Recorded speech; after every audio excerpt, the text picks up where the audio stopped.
Breaking news చూస్తున్నాం. మేడ్చల్ జిల్లాలోని ఫీర్జాదిగూడలో అర్ధరాత్రి జరిగిన అనుమానాస్పద ఘటన ఇప్పుడు తీవ్ర కలకలం రేపింది.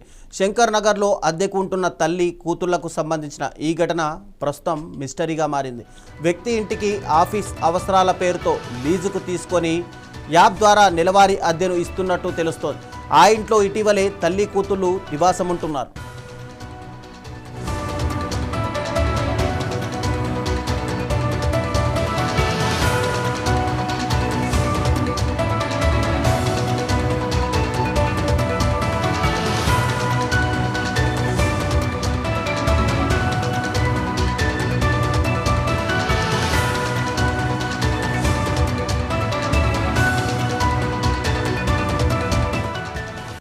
అర్ధరాత్రి సమయంలో యువతి తన తల్లిని ఇంట్లో ఉంచి తాళం వేసి నగ్నంగా బయటకు పరుగులు తీసినట్టు స్థానికులు చెబుతున్నారు. అనంతరం సమీపంలోని గుడికి వెళ్లి అక్కడి విగ్రహాన్ని తీసుకెళ్లినట్టు స్థానికులు పేర్కొన్నారు. ఈ పరిణామం స్థానికులను తీవ్ర భయాందోళనకు గురి చేసింది. కొద్దిసేపటికే ఫీర్జాదిగూడ చెరువులో యువతి మృతదేహం తేలడంతో ఘటన విషాదంగా మారింది. సమాచారం అందుకున్న పోలీసులు సంఘటనా స్థలానికి చేరుకొని మృతదేహాన్ని స్వాధీనం చేసుకుని పోస్ట్ మార్టం కోసం తరలించారు.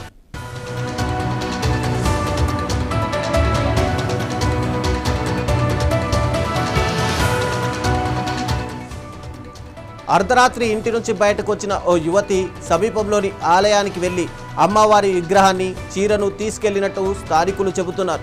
కొద్దిసేపటికే యువతి సమీప చెరువులో మృతిగా కనిపించడం సంచలనం రేపింది. అసలు ఆ రాత్రి ఏం జరిగింది? యువతి అలా ఎందుకు ప్రవర్తించింది? ఇప్పుడు ఇదే ప్రశ్నలకు సమాధానాలు తెలియాల్సి ఉంది.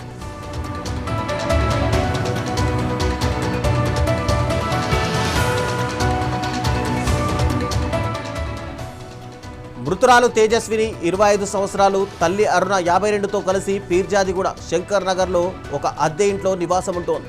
వీరు ఎయిర్బిఎన్బి యాప్ ద్వారా మొదట కాప్రా చెరువు సమీపంలో ఓ ఇంటిని అద్దెకు తీసుకొని తర్వాత ఫీర్జాదిగూడలో మరో ఇంటికి మారారు.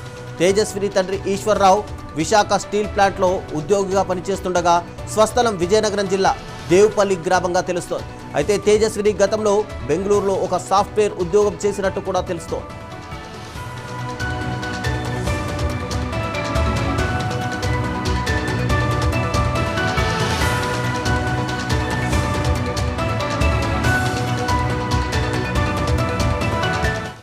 డౌట్ వచ్చింది మా సీసీ ఫుటేజ్ ప్రకారంగా మాకు డౌట్ వస్తే మా దేవుడి విగ్రహాన్ని ఎక్కడ పడేసిందంటే మాకు ఒక డౌట్ ఉంటే మేము సంఘం వ్యక్తులము కులస్తులు మొత్తం ఇక్కడ తేలాడడం జరిగింది.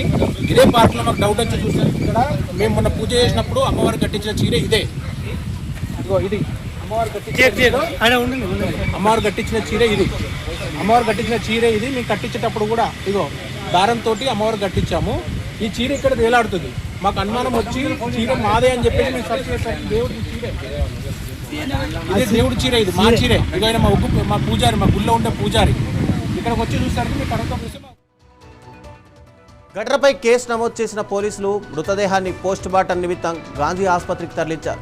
మరోవైపు డిఆర్ఎఫ్ బృందాల సహాయంతో చెరువులో ఆలయ విగ్రహం కోసం గాలింపు చేపట్టారు. ఈ కేసులో తల్లి అరుణ చెప్పిన విషయాలు కూడా దర్యాప్తులో కీలకంగా మారాయి. గత 6 నెలలుగా తన కుమార్తెకు భయంకరమైన పీడకలలు వస్తున్నాయని, రక్తాలు కనిపిస్తున్నట్టుగా కలలు వచ్చేవని తల్లి పోలీసులకు తెలిపింది.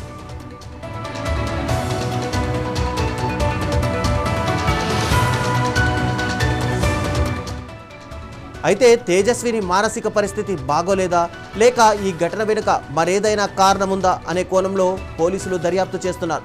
ఆలయ విగ్రహం కనిపించకపోవడం, అర్ధరాత్రి జరిగిన పరిణామాలు, చెరువులో యువతి మృతి, ఇవన్నీ ఈ కేసును మరింత మిస్టరీగా మార్చాయి.